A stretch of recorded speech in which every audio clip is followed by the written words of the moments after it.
Vice President, but I want to thank all of the senators who worked so hard to reach a compromise, to do the right thing for the American people during this crisis, and voted to pass the American Rescue Plan. It obviously wasn't easy.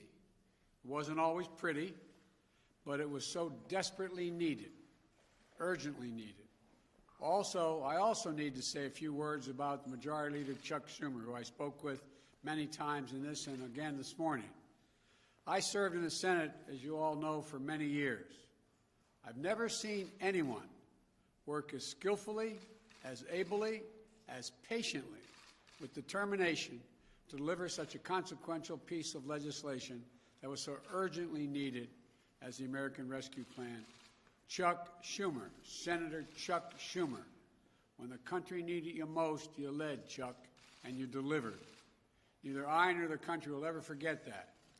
And it's not a moment too soon. I've been talking about the urgency of this need.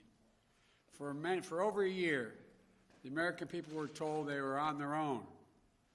We've seen how hard that has been on so many Americans. As of last night, 519,064 lives lost to the virus. That many empty chairs this morning, the breakfast table, gone. More than 400 small businesses closed unnecessarily. Millions of people out of work through no fault of their own. I want to emphasize that. Through no fault of their own. Food bank lines stretching for miles. Did any of you ever think you'd see that in America? In cities all across this country? Families facing the threat of eviction. This nation has suffered too much for much too long. And everything in this package is designed to relieve the suffering and to meet the most urgent needs of the nation and put us in a better position to prevail. Starting with beating this virus and vaccinating the country. The resources in this plan will be used to expand and speed up manufacturing and distribution of vaccines so we can get every single American vaccinated sooner than later. I believe we'll have enough by the middle of May to vaccinate. It's going to take longer to get in their arms, but that's how much vaccine we'll have. Because of all the funding, we'll be able to hire more vaccinators, set up more vaccination sites to get the country in a place to get back to normal. This plan will get checks out the door starting this month to the American people who so desperately need the help.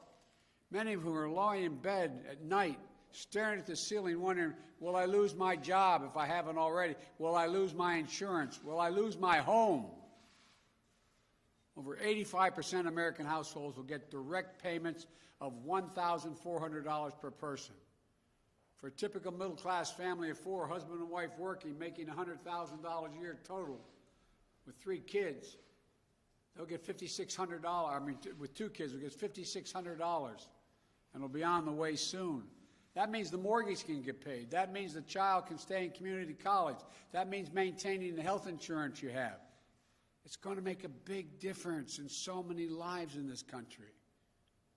Unemployment benefits will be extended for 11 million Americans who've lost their jobs, who last night, again, were lying in bed thinking, my Lord, I'm going to lose my unemployment insurance in a week or so. It was about to expire. Schools are going to have the resources they need to open safely. States and local governments that have lost tens of thousands of essential workers will have the resources they need available to them.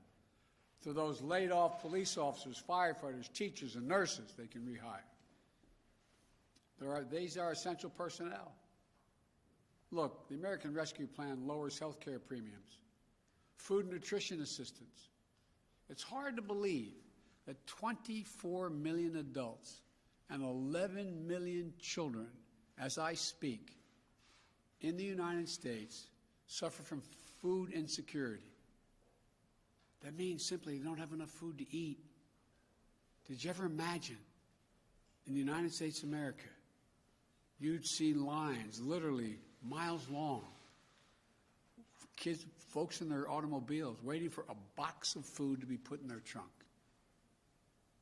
I stood in line handing out food. The people coming up never, ever, ever thought they'd be in that position. This helps families who are behind in their rent and their mortgage payments so they aren't thrown out of their homes.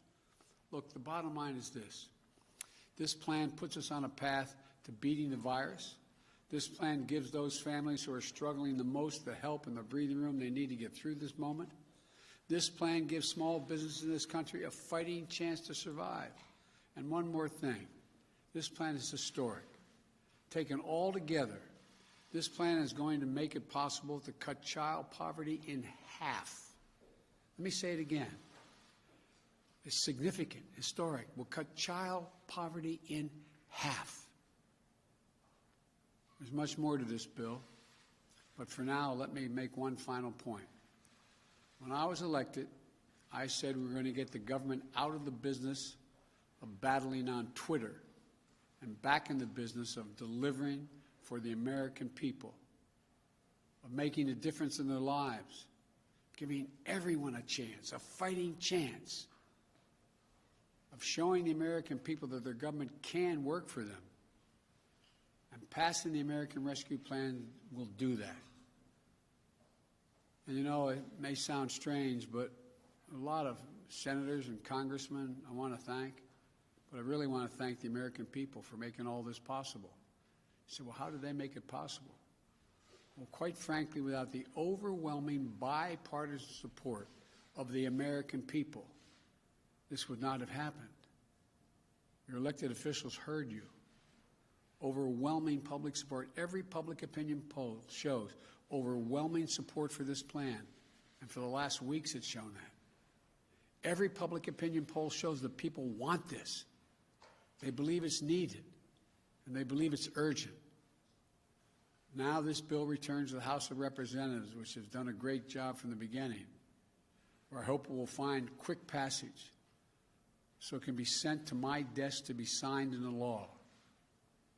By passing the American Rescue Plan, we'll have heeded the voice of the American people, not ignored their voices.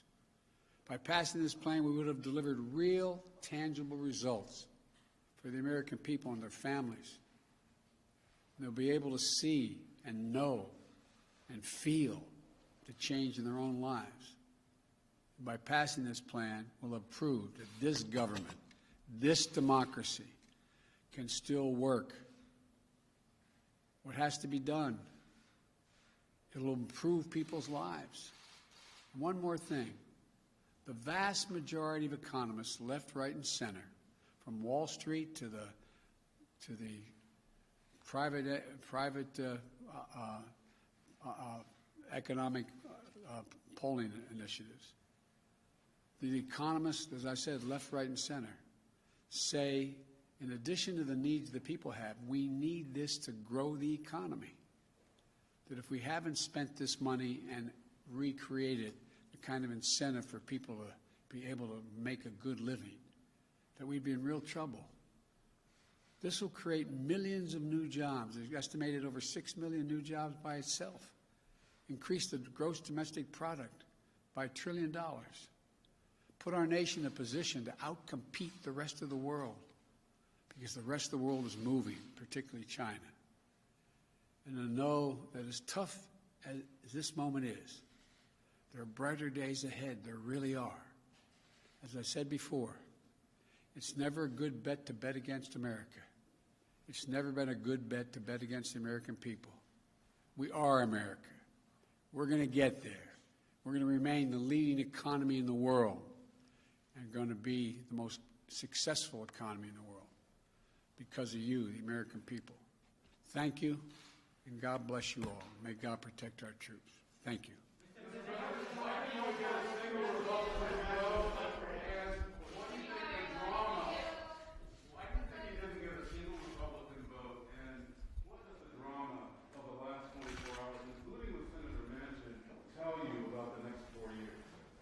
They're going to be good. I'm going to succeed. We're going to succeed moving forward. Look, the American people strongly support what we're doing.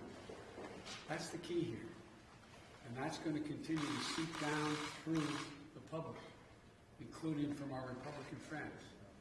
There's a lot of Republicans that came very close. They've got a lot of pressure on them. I still haven't given up on getting their support. Thank you. What do you think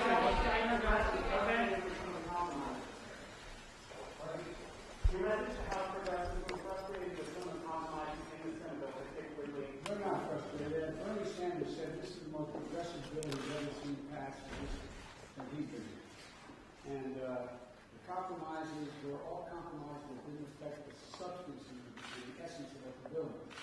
Going from $400 to $300 for the unemployment excess, well, it got extended to until September. The end result is essentially about the same. And so I don't think any of the compromises have in any way fundamentally alter the essence of what I put in the bill. Thank you.